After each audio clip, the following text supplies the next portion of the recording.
Soy Diana Paola Miranda Torres, en México y el imperialismo.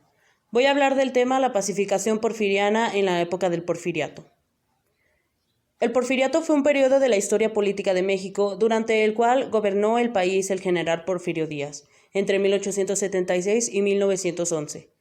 En estos años se logró un relativo progreso económico y material, y se pacificó al país, aunque a costa de gran represión, desigualdad e injusticia social. Vamos a la pacificación porfiriana. Después de sus hazañas contra la intervención francesa, Porfirio Díaz era un militar popular, poderoso y con ambiciones políticas. Cuando Benito Juárez y Sebastián Lerdo de Tejada se reeligieron, Díaz se levantó en contra de ellos al grito de no reelección, primero con el Plan de la Noria y luego con el Plan de Tuxtepec.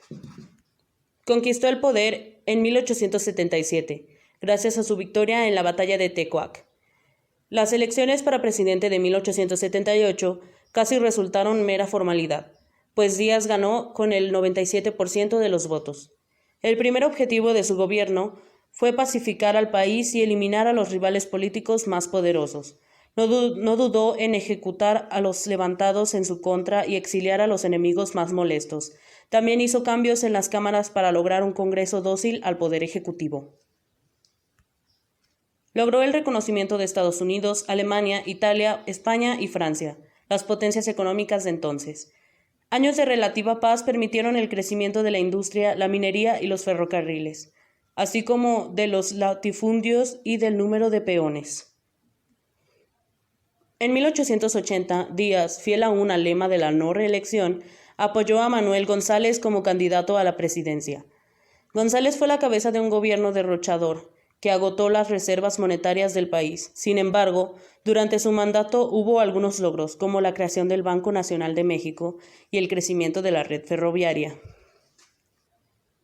Después de este régimen, el único personaje viable para la silla presidencial era de nuevo Porfirio Díaz, quien se reeligió con una votación casi unánime. Había surgido el poder que gobernaría a México durante los siguientes 27 años.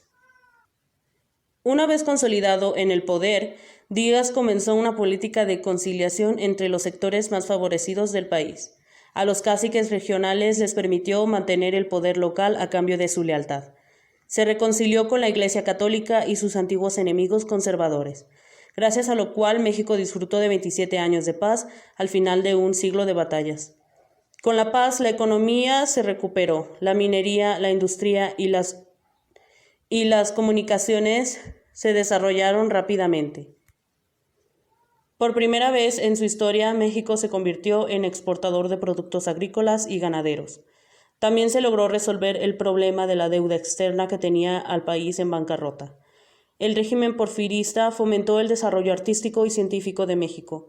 Se fundaron nuevas escuelas, teatros, museos y academias.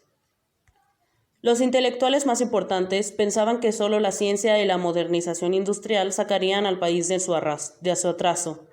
Para conseguirlo, había que importar capitales del exterior. Los inversionistas procedentes de Estados Unidos, Francia e Inglaterra crearon poderosas empresas en el ramo de la minería, la agricultura, la electricidad, el comercio y los ferrocarriles. Sin embargo, el progreso de México se logró muchas veces a costa de los más débiles, es decir, los campesinos, quienes eran despojados de sus tierras por las compañías y por ambiciosos hacendados. Los obreros y peones agrícolas soportaban largas jornadas de trabajo a cambio de un mísero jornal. El 29 de abril de 1890, la Cámara de Diputados aprueba la reforma constitucional que permite la reelección indefinida del presidente y los gobernadores, y la envía al Senado para su aprobación. Ya para concluir, si bien el porfiriato fue una época muy buena para la economía de México, la pacificación porfiriana fue una forma de cubrir las cosas malas que conllevaba esto. Las únicas personas beneficiadas por los cambios económicos del país eran los ricos, mientras que las personas de bajos recursos se veían afectadas por el exceso de trabajo.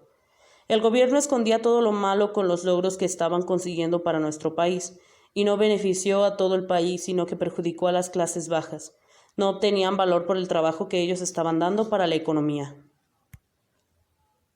Ya para finalizar, haremos un ejercicio de metacognición, en base a las siguientes preguntas. ¿Qué aprendí? ¿Cómo lo aprendí? ¿Para qué me sirve en mi vida cotidiana? ¿Qué aprendí? ¿Qué es el porfiriato y lo más relevante de la pacificación porfiriana? ¿Cómo lo aprendí? Mediante una investigación documental, un análisis de información obtenida y de la creación de una conclusión.